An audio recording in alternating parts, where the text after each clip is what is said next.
আসসালামু আলাইকুম। আমি আজাদ সোহেল উপজাতি চ্যানেলে আপনাদেরকে স্বাগত জানাচ্ছি। আমরা বিভিন্ন দেশের কাজ করে থাকি। আমরা এই মুহূর্তে ভিয়েতনামের বেশ কিছু ভিসা নিয়ে কাজ করছি এবং এখানে ভিয়েতনামের যে কাজগুলি আছে সেখানে আপনার এই মুহূর্তে আমাদের হচ্ছে বিভিন্ন ফ্যাক্টরির ভিসা আছে। আমরা ফার্নিচার ফ্যাক্টরির জন্য কিছু ভিসা অলরেডি করে ফেলেছি এবং যে গার্মেন্টস ফ্যাক্টরির জন্য কিছু ভিসা হবে এবং এই ভিসাগুলি প্রত্যেকটাই হচ্ছে যে ফরেন ইনভেস্টমেন্ট কোম্পানি এবং এগুলো বেসিক্যালি হচ্ছে চাইনিজ কোম্পানিতে আপনারা জানেন যে যেই কোম্পানিগুলো মালয়েশিয়াতে কাজ করে সেই একই কোম্পানিগুলো ভিয়েতনামে তাদের ফ্যাক্টরি স্থাপন করছে এবং সেখান থেকে আপনারা কাজ করতে পারবেন এবং এইখানে যাওয়ার জন্য আপনার মাত্র 1 মাসের ভিতরেই আপনি হচ্ছে যে যাওয়া প্রক্রিয়াটি সম্পূর্ণ করতে পারবেন এবং সেখানে গিয়ে ঠিক মতন কাজ পাবেন এবং $400 মতো স্যালারি পাবেন। $400 মানে মোটামুটি 40 থেকে 50,000 টাকার ভিতরে আপনার স্যালারিটি হবে এবং থাকা খাওয়া দুটোই কোম্পানির বিয়ার করছে।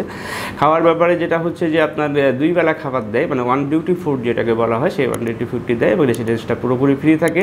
সুতরাং এখানে গেলে পরে আপনি ওভারটাইম সহ মিলাইয়ে প্রায় 50,000 টাকার মতো স্যালারি পাওয়ার সম্ভাবনা আছে এবং সেখানে গেলে পরে আপনারা অবশ্যই, যেহেতু আমরা এগ্রিমেন্ট করে পাঠাই, সুতরাং এখানে এই টাকা স্যালারি আপনারা পেয়ে যাবেন এবং বাকি যে ফ্যাসিলিটিগুলো পাবেন বা ভিসা সংক্রান্ত অন্যান্য যদি তথ্য জানার থাকে সেক্ষেত্রে আপনারা নিশ্চিন্ত মনে অভিযাত্রীদের এই নাম্বারগুলোতে ফোন দিতে পারেন অথবা সরাসরি আমাদের অফিস ভিজিট করে ভালোভাবে জানিয়ে দিতে পারেন। ভালো থাকবেন, সুস্থ থাকবেন। আল্লাহ হাফেজ। আসসালামু আলাইকুম।